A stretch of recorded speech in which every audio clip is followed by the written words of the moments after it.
If you're in a tight spot like this, what you want to do is reverse back first, because there's no way I can make it out of here in one move. So I'm going to get into reverse, do my checks, make sure it's safe behind me before I start reversing, because people always want to walk behind the car when people are reversing. So I'm just keeping an eye on how far that car is from this car, just using my clutch control not to go too far, so up and down around the biting point. And then now once I get to like there, I think that's close enough.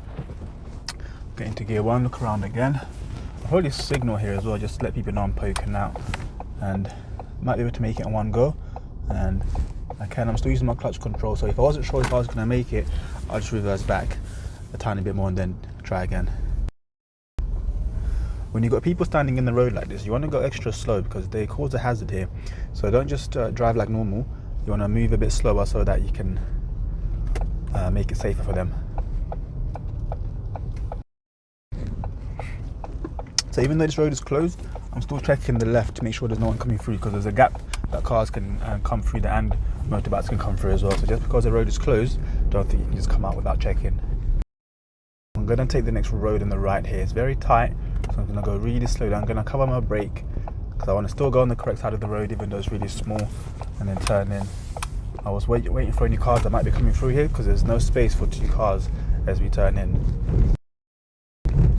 So this car here is waiting for me to go because there's no space. I'm just going to check the mirrors, signal left, and say a little thank you. You don't have to say thank you to other drivers, by the way, when you test. Let the examiner do that for you. So here the space is getting a bit narrow, so I'm just going to slow down a bit and get into gear 1 so I can go around here safely. That's a mistake a lot of learners make. They overestimate how big the space is, then they end up getting too close to a parked car or to an oncoming vehicle. So if you're unsure, just slow down loads, maybe even go into gear 1. So as I approach this roundabout, I can't see the right properly. I'm just going to start braking, and there's a car there already, so I'm just going to get into gear 1. Once I can see it's clear again, I can carry on. And this girl in the road here is a bit weird, so I'm just going to carry on. She looks like she's okay. She's going to cross road by herself. She's walking down the road actually in the middle. So yeah, you get situations where people are walking a bit weirdly in the road, but if they look vulnerable, then you want to stop for them and let them cross. If you can do it safely, that is. At the end of the road, I'm turning left, so I'm just going to check my centre mirror, left mirror, signal left. And I'm keeping a space between me and this car here. I don't want to get too close to the car in front. Then once he's gone, I'm just going to position myself towards the left, checking the right. It looks like it's good right now, so I can carry on driving. Then there's a bus, stop straight away. This car's not going around it for whatever reason. Maybe there's not enough space, but I'm not going to go around him. Now I'll check my mirror and go around the bus. I don't need to signal like he did. I'm just going to check my mirror and go around. So this person's probably going to cross. So I'm just going to check my mirror, slow down, and get into gear 1. Here, I'm going to let him cross all the way. I'm not going to wait. I'm not going to move until he's gone.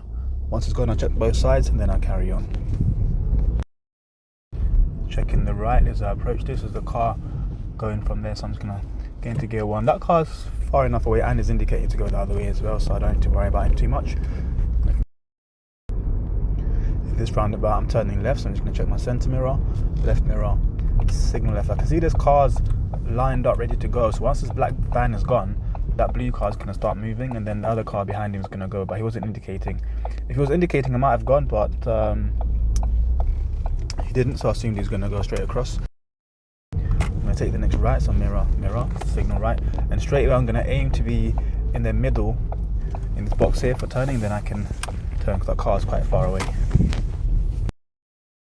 So this boss has slowed down a bit, but he only did that to go over the speed bump.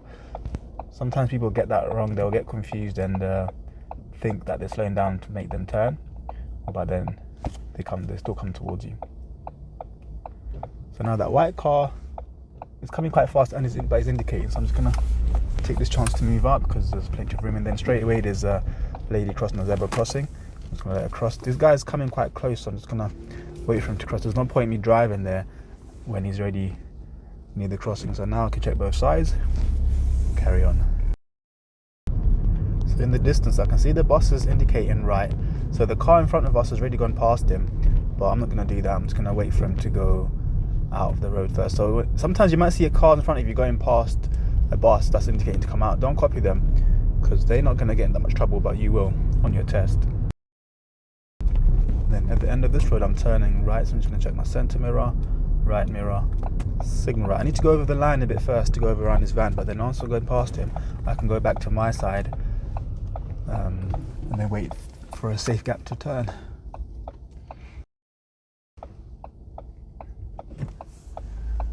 Okay, so this guy has just stopped in the middle of the road. I think he was letting me out, but that bicycle was coming out, so I wasn't gonna move in front of the bike. So sometimes if people let you, they'll stop for you.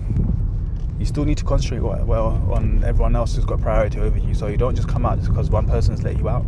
You still need to be aware of what's going on fully, so that you don't get in somebody's way that's got priority over you.